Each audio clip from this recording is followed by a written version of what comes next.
with Roosevelt Sousa out of Fight Sports. Roosevelt is definitely on the road to ADCC in August. So I thought it was going to be a great idea to bring him on board and see what he's doing to prepare for ADCC, kind of talk about a little bit of who he is. I feel like I didn't really know much about Roosevelt, so like I wanted him to kind of talk a little bit about himself and how he started in Jiu-Jitsu to kind of get him all the way to where he is, to be invited into ADCC, to win the trials, to get to this point. Since most of our viewers are Jiu-Jitsu people, I think all of them are, but I feel like everybody's trying to get to that level. A lot of people, especially the fighters that are on White Line Promotion, they are dying to be at ADCC or CJI now or whoever. They're trying to get to that level, and Roosevelt has been successful enough to get to that level. So, Roosevelt, if you have anything you want to share with us, talk about your history in Jiu-Jitsu. First of all, I want to say thank you for the opportunity. It's a pleasure to be here. Awesome. Right? I'm super excited about this. Yeah, like, you know, I'm super happy to be part of a campaign that goes through like ADCC in 30 days, 30 and a little bit more. Yeah. And like, I remember first time I went to ADCC to watch, you know, in 2019. I was training with Cyborg, with Wagner. They were getting ready for ADCC, but they were talking about ADCC, but I didn't know like how big that was. You know, I knew, of course, obviously that was a big event, but I never been there. I never, because I'm a gi. I started with like a gi guide, you know. So and then since I came to Fight Sports, I started training more no gi. And then I started to understand a little bit more about like the culture. This is like a culture behind it. Yeah. And then I had a chance to go there, and then I saw all this, you know, like the mats, the music, the environment is completely different. It's big. Yeah, it's pretty cool. Yeah, it's a great production. Yeah. So when did you come to the United States? First time I came here, 2018. And you were how old? I was 26. Wow. 26, yeah. And you have been doing Jiu-Jitsu all your life, or when did you start Jiu-Jitsu? Well,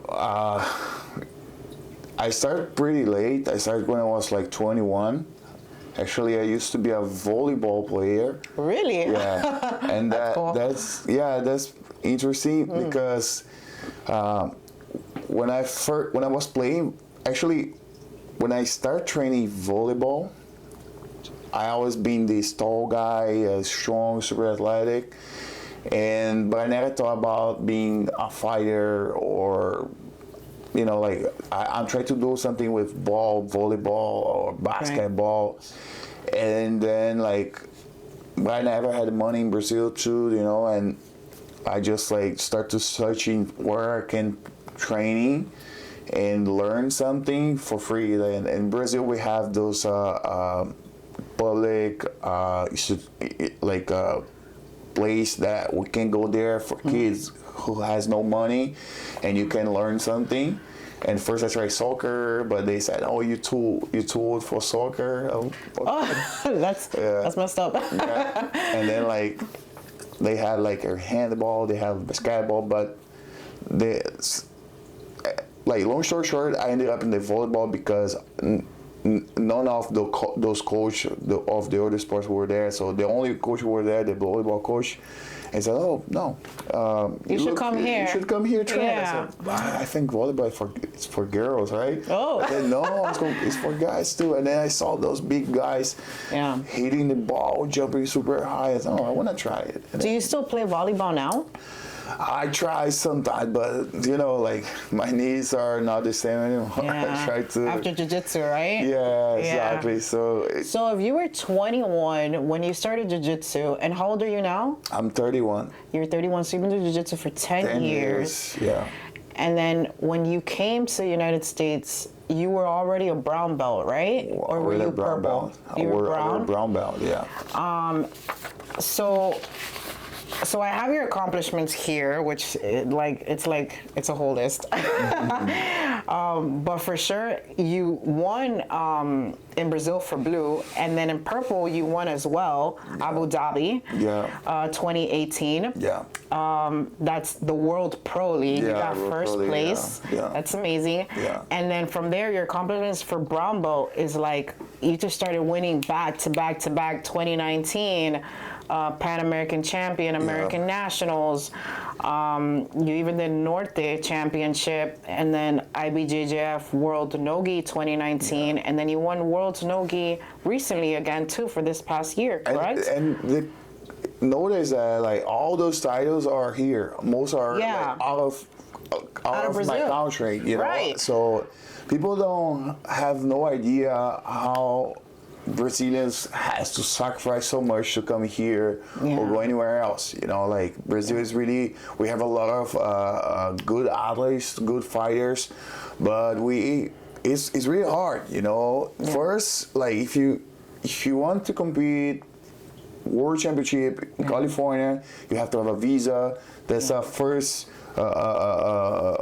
challenger for you, you know, because it's not everybody can get a visa to come here. Especially you have to be really lucky. Yeah, exactly. Like nowadays today, it's even harder.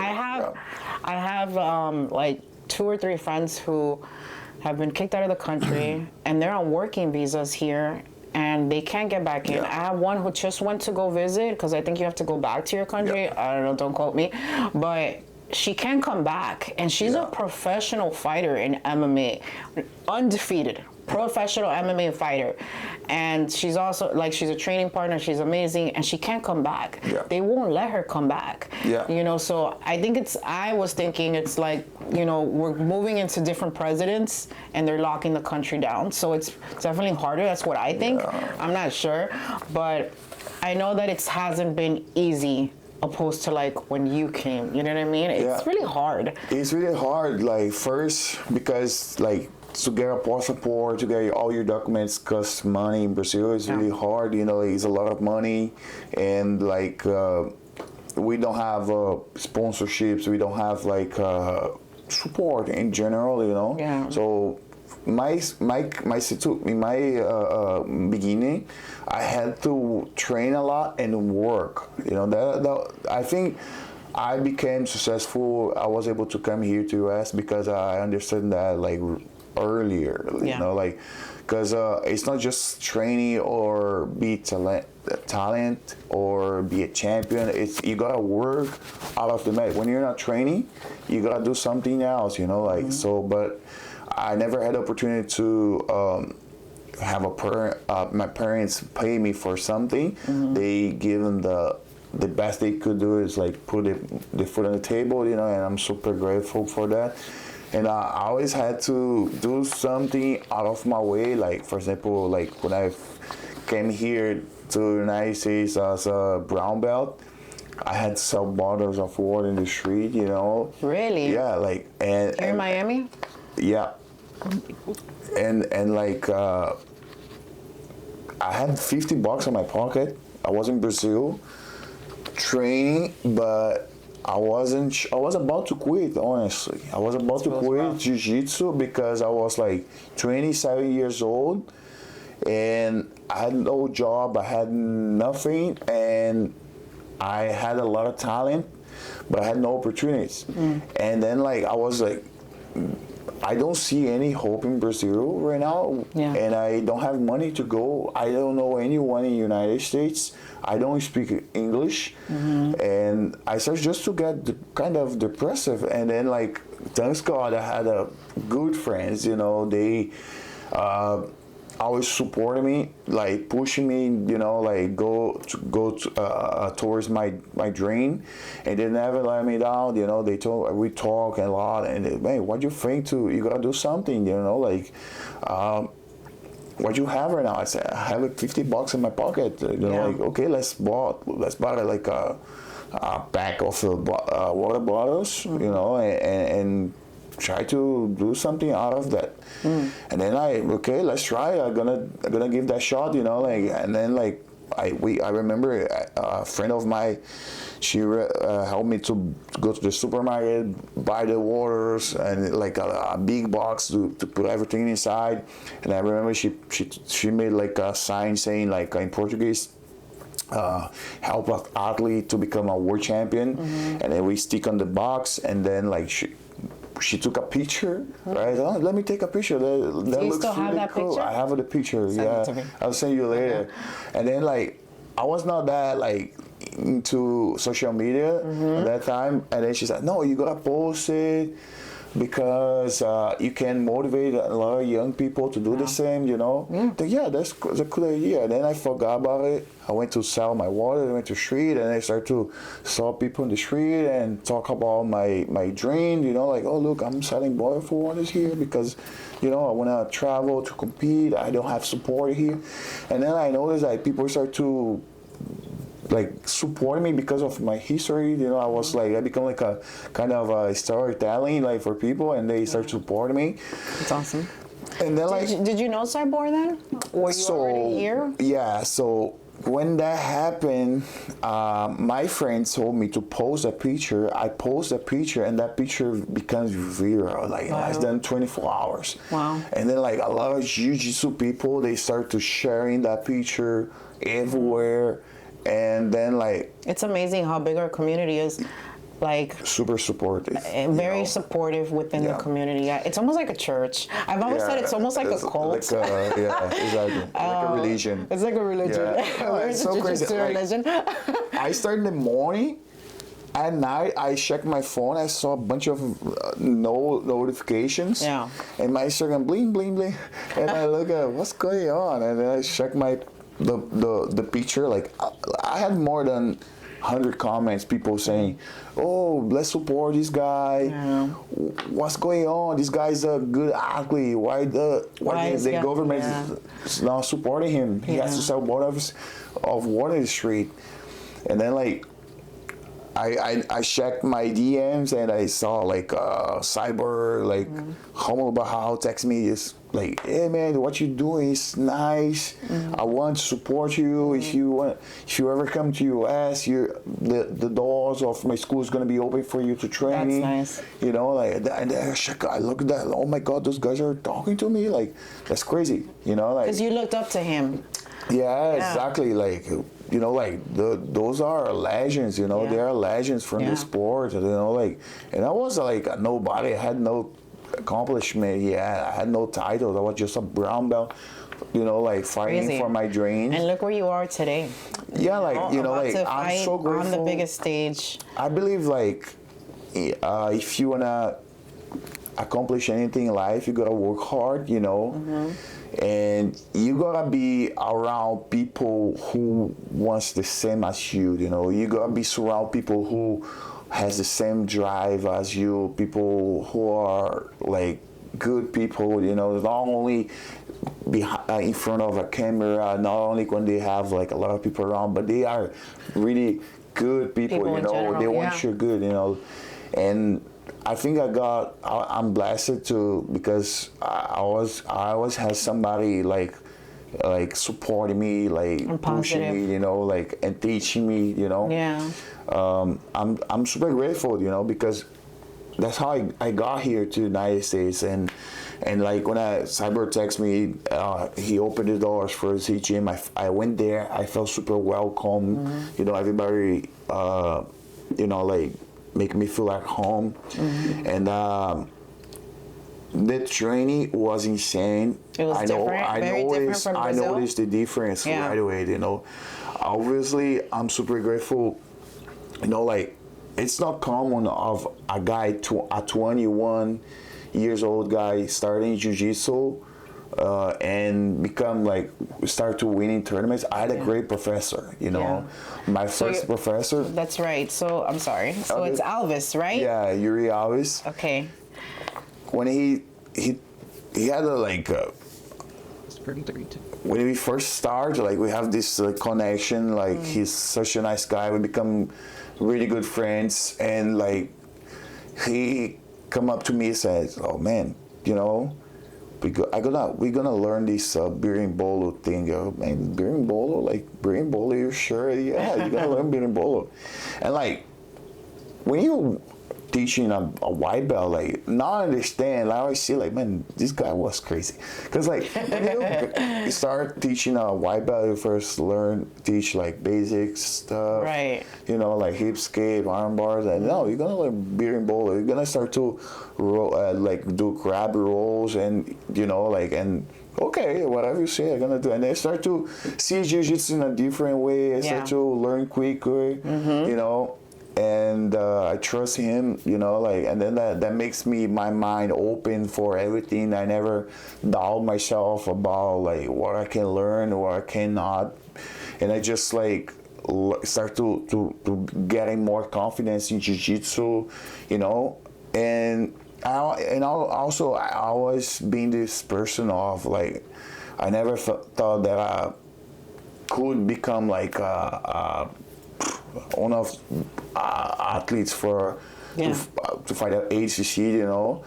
But I always want to learn, to getting better, you know, because I think that's what actually brought me here, like that drive to become better, to get better. I never satisfied with myself. I never thought that I was like good enough in some way. So I think that happens a lot with athletes in general, you know, that we never, especially competitors, and I think this happens in MMA or in volley and whatever it is, an athlete never feels like has gotten to that content place, right? Like you feel like you're just not good enough. Even if you win the world championship, like you still are like, I could have done it better. I could have submitted the guy better. Why did I let him pass me? Why did I'm better than him? Even though you win, you're like, I should have finished it faster. Or if you lose, you know, you're like, you go back and it just like kills you even more, you know, and you just never feel like you're 100%, and that's all the time. Like, and I talk to different athletes all the time, and I have friends who have, you know, I know UFC people, you know, fighters. I have had NFL clients for my massaging therapy. I have NBA clients, and even their mentality is still the same. Like, I have to keep training.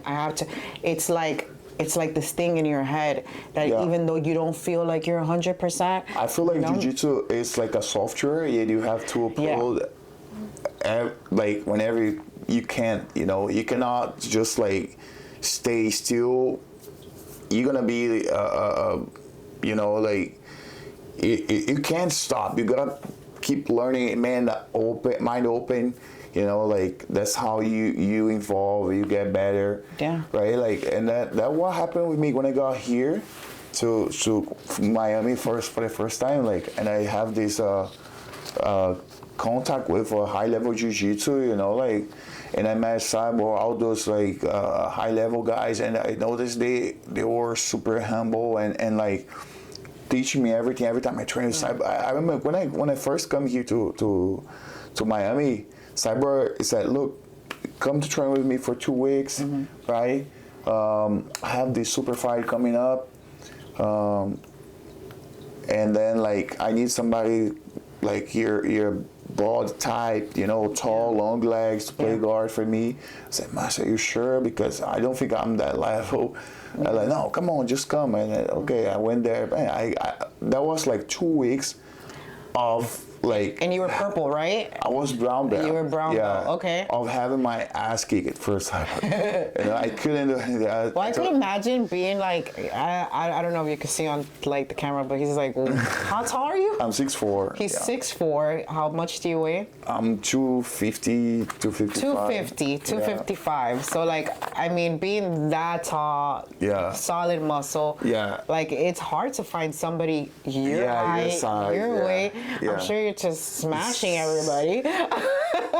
You know, like, like one thing really important, like I think that helps a lot for my training is you're not gonna always have the availability of somebody your size. You know, it's hard to find a training partner.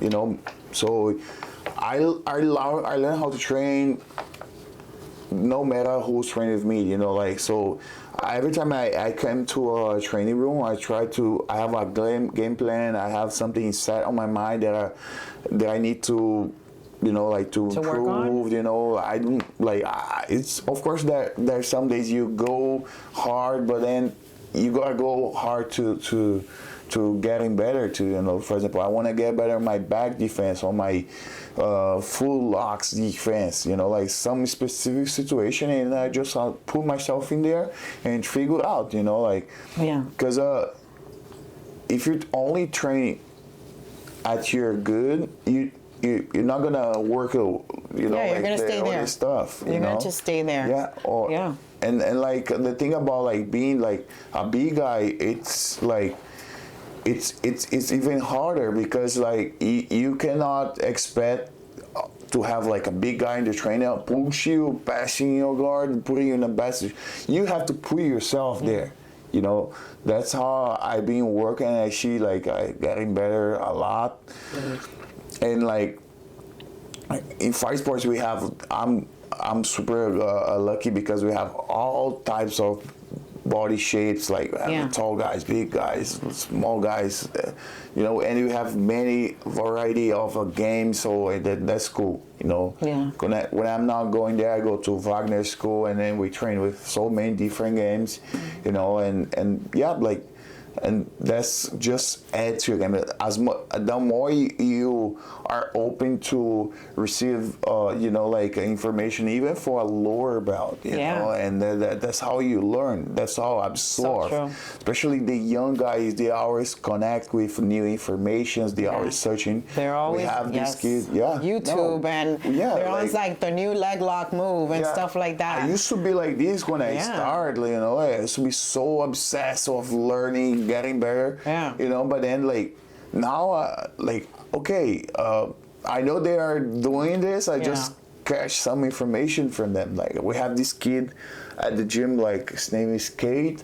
He's like a nerd of jiu-jitsu. He is like, his phone, he shows his phone has more than over 1,000 notes of jiu-jitsu techniques, and he just break down everything. It's super cool, you know. And like jiu-jitsu is changing a lot every day, super fast. A lot, like you said, YouTube brings a lot of information. Like when I start, like 10 years ago, I remember we start to picking up all this crazy information, but today is way different, way better. Like we have all these YouTube channels. Tools. Everybody's throwing information. Everybody has their own like online teaching. You know what I mean? You can register to like. So many people are teaching out there, and you could go pay them monthly for like their monthly prescription for online training. And like we didn't have that, I think maybe like 7-8 years ago. 7-8 it years didn't ago. exist, you know. Now it's like everybody has an online training. There's videos everywhere. And like with all these let's say Gordon, John Danahan era, you know, they brought all this system, and I think it's pretty cool, you know, like, and that's helps a lot the jiu-jitsu community, you know, like there are people who are working really hard, and they are like breaking down everything they're doing, the tournaments, they releasing the instructionals. I think this is awesome because like they don't retain that knowledge they released, you know, and I think this is pretty cool. Because I remember when I was training jiu-jitsu, like all those old school guys, they said, "Oh, don't show that technique we learned in our school."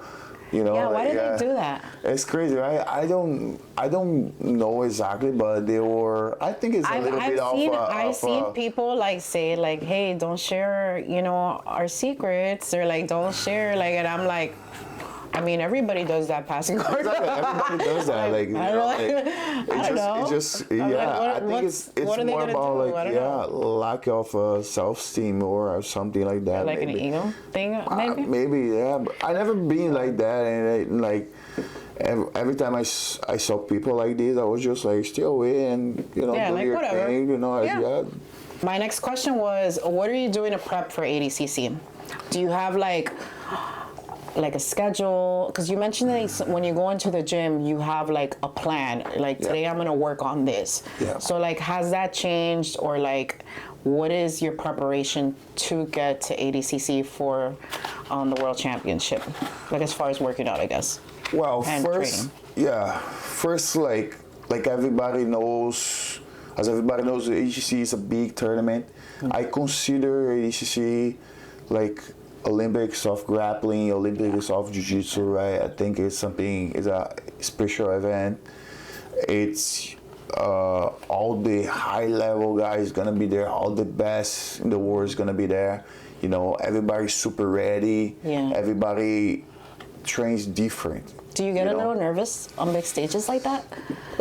Honestly, like my first time there, like 2 years ago, I was so focused, honestly, that I didn't even see how many people were there. Like, I just realized how big it was, the event, after fighting. You know, I sit on the stairs and I saw all those people, and I was, oh my God, I didn't realize that.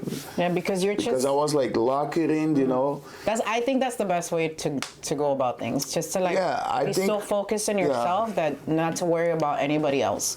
Yeah, like I like to say that we start to fighting the tournament like weeks before the day of the tournament, you know, because the whole preparation, everything changed, you know. You commit yourself to learn more, to spend more time in the mat, you know. You spend more hours in studying in the lifting room, everything. You add more hours of your day, you know. That's exactly what I'm doing.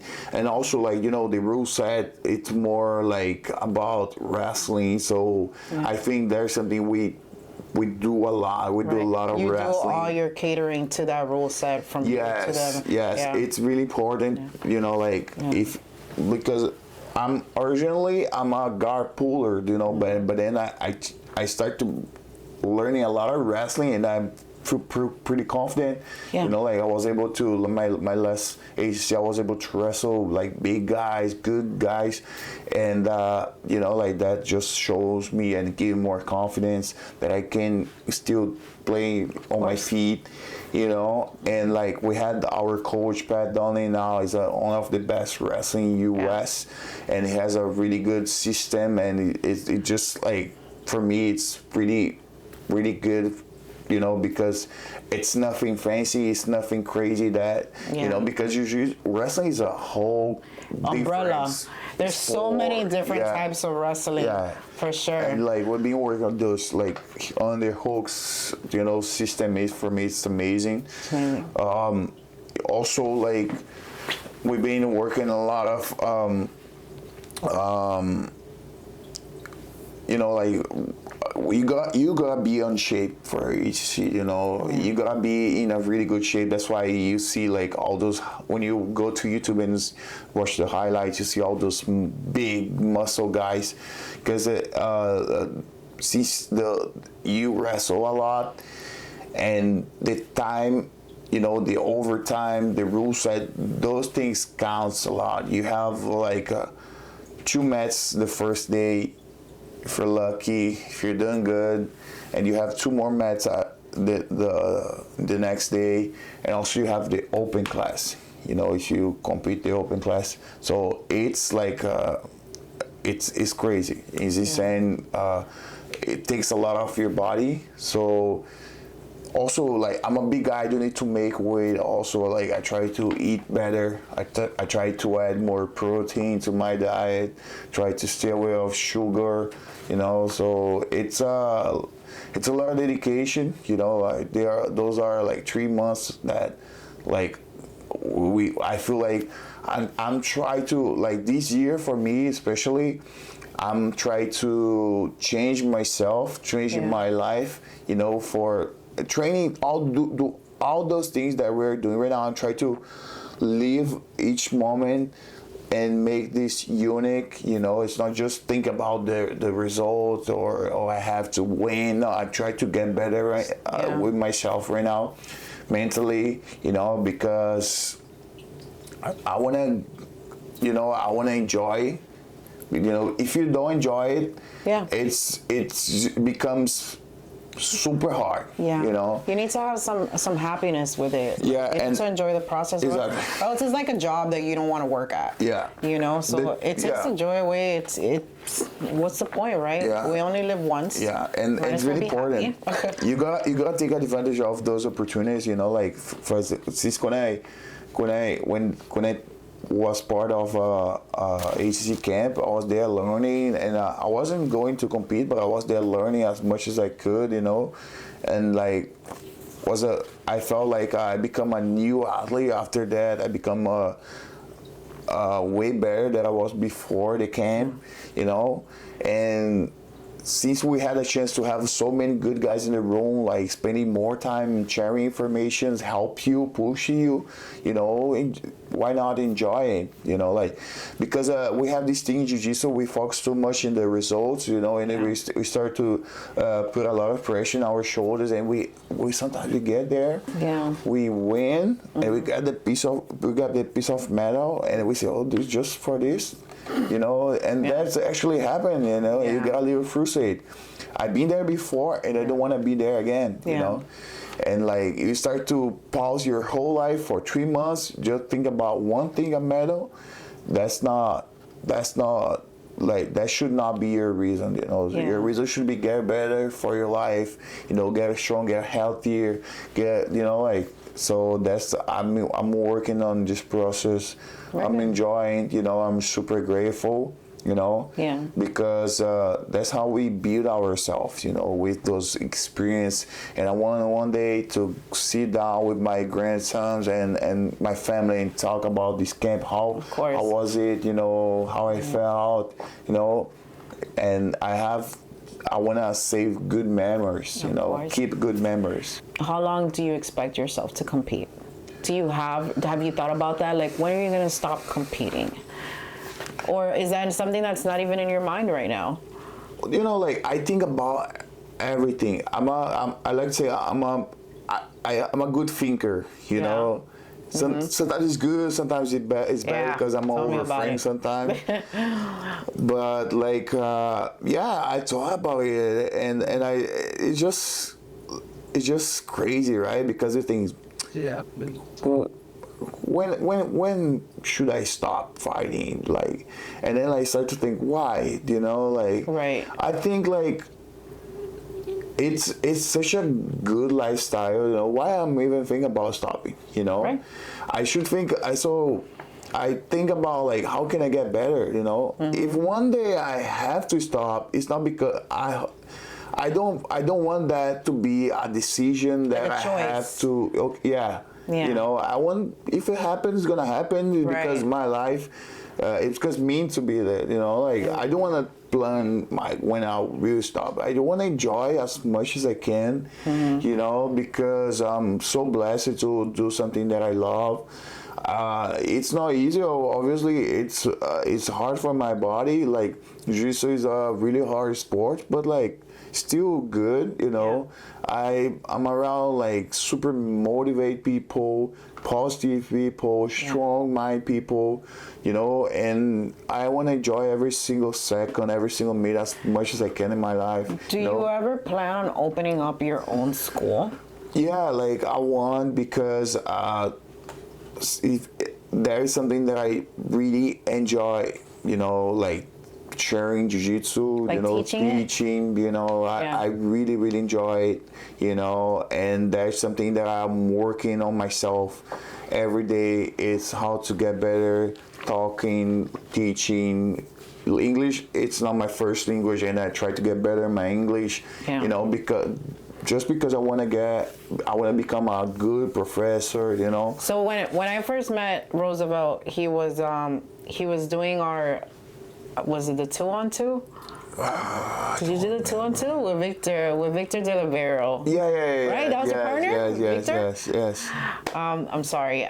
We're like on white line 14, and I think that was like white line 5 or 6. And I remember that like when I spoke to you, I could understand what you were saying, but there was definitely like English barrier, right? So I was like, oh, like our communication was. She's been really nice. It was horrible. It was horrible, yeah. Now it's like, man, you gotten so much better in English. So I don't know if it's Duolingo. I don't know. No, I become gold in Duolingo like a long time. Oh yeah. You know, like this thing. I started learning. I started playing with Duolingo recently. My kid was laughing at me because I was trying to learn Portuguese. Yeah. I'm at like apples one side. You know, like in Brazil, it's really hard to learn English. You know, to pay for school. You know, like everything's super expensive.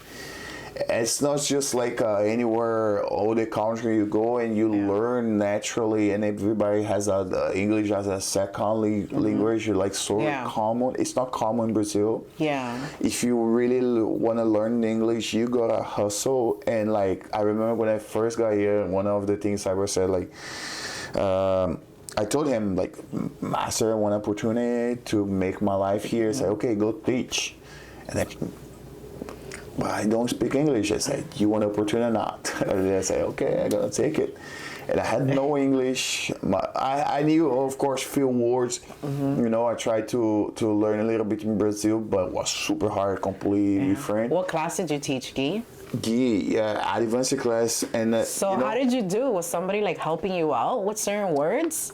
Yeah, so I realized that I'm a shy guy. I'm super shy, and that was the first thing I had to break down. Yeah. So I can't be shy.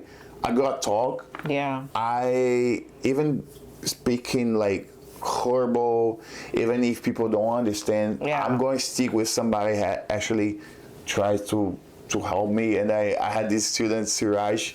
He was a purple. We love Siraj. Yeah. I love Siraj. Yeah. So shout outs to Siraj. He's and they start talking to me like we start talking, and I told, man, be patient with me. Like if you see me saying something wrong, please fix it, correct me, please. And then I start to remember, you know, like I remember every single word that I was learning, you know. And, does Siraj speak Portuguese? No. No, English. Oh, okay. I was like trying to like, you know, like to learn, and I don't know how I did it, but I was just like forcing myself, you know, and like I'm always like trying to, you know, like listen to. I like to watch videos of somebody teaching, just to learn how to teach. It's not just like the technique, but like people. I think it's a good important thing. The vocabulary. I remember I got a paper and I draw like a body shape. And they got and put a gi on, and I put like sleeve. I put like point in the sleeve, and then hand, and then I start to memorize the you were body taking part. notes. Taking notes, cool. Yeah. That was a good beginning, you know, because I started to learn how to pronounce the body parts, and then I start to now that I learned how to say that, I'm gonna start to learn how to speak the moves, right? So get up, get down, bottom, top, side control. Back. Yeah, those you know, vocabularies, the Jiu-Jitsu vocabulary. You know, like, and then like, and like, not to mention, like, even us as Americans, we have to learn those words too, because it's different, right? A regular, what I call civilian, somebody who doesn't train, and I call them civilians. The regular civilian doesn't know what side control is. Isn't gonna know what a guillotine is, or head and arm, or they're not gonna know these words. So we have to learn them too. Obviously, it's a little bit harder for you. And this is like in your language. In Brazil, we don't true. We don't have so many words or names for techniques. Really? Here we have like I remember when I started, like we had like armbar, a triangle, and now we have like many names, many options for chokes or armbar, whatever, violin armbar. Even like the side control itself has many names. They have like regular jiu-jitsu side control, you have judo side control. Judo side control is called kasagatame. You know, so people be like kasagatame, judo side control, regular side control, jiu-jitsu side control, reverse side control. So like and now we have this thing of like inside position, outside position. Yes, it is a lot. That's all. Like when you learn, and it actually becomes easier to understand and to memorize technique, you know. But but when you're still learning, it's hard, you know. And I'm still learning, you know. Don't get me wrong, I'm still learning. I feel like we're all gonna keep learning. Even, and I tell people, I tell my son that, because my son does jiu-jitsu. I always tell him it doesn't matter what belt your belt is. Even as a black belt, we're still learning. And speaking of Siraj, me and my son were with Siraj yesterday, and Siraj was telling my son, hey, I learned something today in class, you know, and he's like, and I've been a black belt, you know, and he's like, and today I learned something that like I never really learned, you know. So like you still learn even no matter what belt you're in. And I think that's you have to be open-minded to it. Somebody who tells you you're a coach or whatever school tells you that as a black belt that you know everything is completely wrong, and you're in the wrong school. I think you can limit yourself of learning in life in general, you know, like it's not only jiu-jitsu, but like you learn every day how to don't make mistakes. Just watching people make mistakes, you know. You learn like good things, you know. I think if you are open to pay attention, you know, to watch, you know, I think there's the, you know, like the meaning of life, being learning.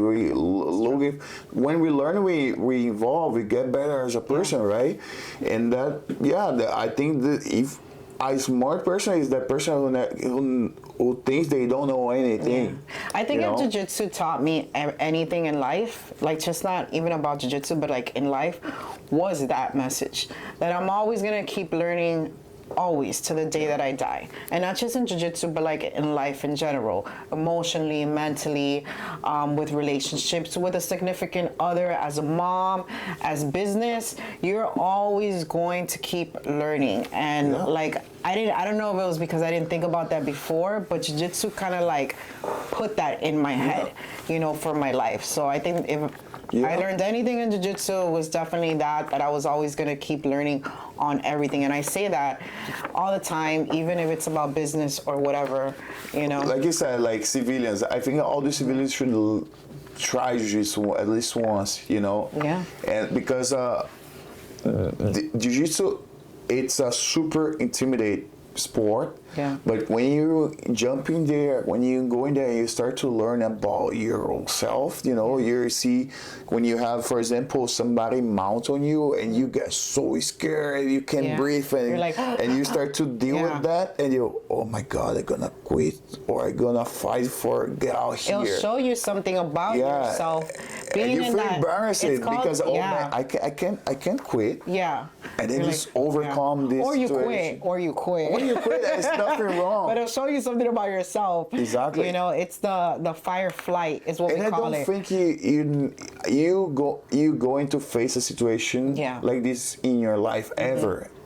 Some people are never gonna get into a fight in their life. Never. And it's funny, I always ask people this question when they come to the podcast. Have you ever gotten into a fight, a real fight in the street?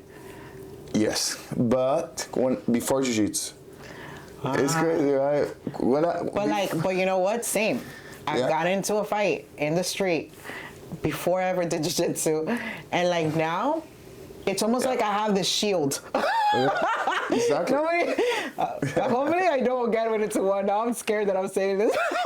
I don't want it to happen, but you know, like Yeah, it's never happened, thank God, and I hope it never does. So, Well, what was your- honestly, yeah. like when I was young, I used to get in trouble all the time. Yeah. I used to be, I loved to fight in school. My mom went to the school so many times to talk to The principal? the principal Yeah. because I always get in trouble, Yeah. But then I think the shield you said about the jiu-jitsu, it's not like a physically, or it's not because you become strong, It's- or because you become this person where you're gonna walk different because you know you can break anyone's bones or arms or whatever. No, it's not that.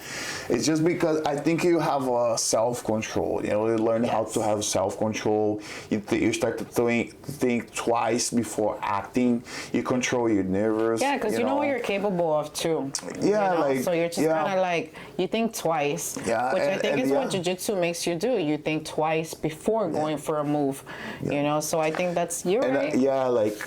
Those for me are the most important things in jiu-jitsu. This is actually the best thing about jiu-jitsu.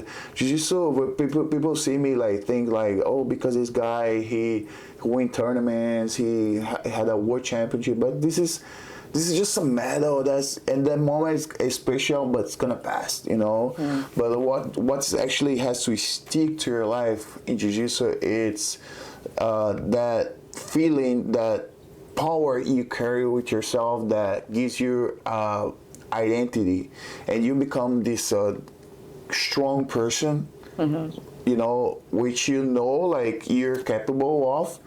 And you choose to be different, and you choose to control yourself, right? And also you can share that with other people. Look, this is something special I want to share with you about jiu-jitsu, Your journey. Your journey, Journey. And I see I have seen my career, my life in jiu-jitsu. I've seen people starting training because they had obesity, right? They are claustrophobic. Yeah. They had no self-confidence, and I see people fighting against the struggle, during the training, and just the fact of put themselves there and Overcoming because the thing is, we don't want to face our fears. We don't want to face our difficulties. We don't want to face everything that actually will expose our weakness, But jiu-jitsu has this thing and we respect so much when we see our opponents, right? Or our opponents, our training partners. They are not comfortable. Yeah. But we don't make them feel worse. They make okay. It's okay to feel like this. Yeah. Tomorrow you come back and you're gonna try again. And then you see the guy coming, losing weight, and they start to walk different. They looking better. Confidence. It builds confidence. Yeah. Facing your fears. And totally. This is big victory. And I think this is priceless, and that's the thing that we have to talk about here. How this is, for me, this is the real jiu-jitsu. The jiu-jitsu who actually help people to get away of anxiety. People who are shy. I was shy when I started. I walk in the room and I see many people. Oh gosh, super shy, social, anxiety. I couldn't say good morning, hi guys. No, and then when I started teaching, when I was a blue belt, and my master said, look, I'm gonna teach you how to teach as a blue belt. And oh my God, I'm gonna talk in front of everybody. But then jiu-jitsu gives me this when you were a superhero, and you feel no, I understand this, I know what I'm doing here. You could teach it. And I can teach it, and then that somehow gives me confidence to start talking and get better, express myself, And like jiu-jitsu for me actually was just like a school, you know. I never had the opportunity to study in Brazil, and like today, like as a black belt, I can talk to a doctor, I can talk to a lawyer, and be like, my girlfriend's a lawyer, you know. Like where in the world I would have enough culture to talk to somebody like that and you know, have a conversation, you know. I'm trained jiu-jitsu, but that's all the things that comes together in the package, you know. Like you become such a, you know, like a confident person, that, and also the thing we said earlier, like about like being mind open to learn, you know. If you're a person who already have all those things on your life, life is gonna be so much easier. Right? You're gonna deal with life so much better, you know, in a different way. That's the confidence we have. Because we have all those things in our shoulders, you know. We carry all this culture, which like just help us to, you know, like to become real black belts. You know, I think this is a real black belt. Better as a person and better in jiu-jitsu as well. Thank you. Definitely, Is there anything else that you would like to maybe tell some of our followers? I just want to say that you guys like are training jiu-jitsu out there, like enjoying, you know, the journey, you know, like don't put pressure on yourself, you know, like don't worry too much what people post in social media, because I see a lot of all those like top level guys, they like supposed to be like a role model, but they just like they picture this perfect life, perfect jiu-jitsu, that they're like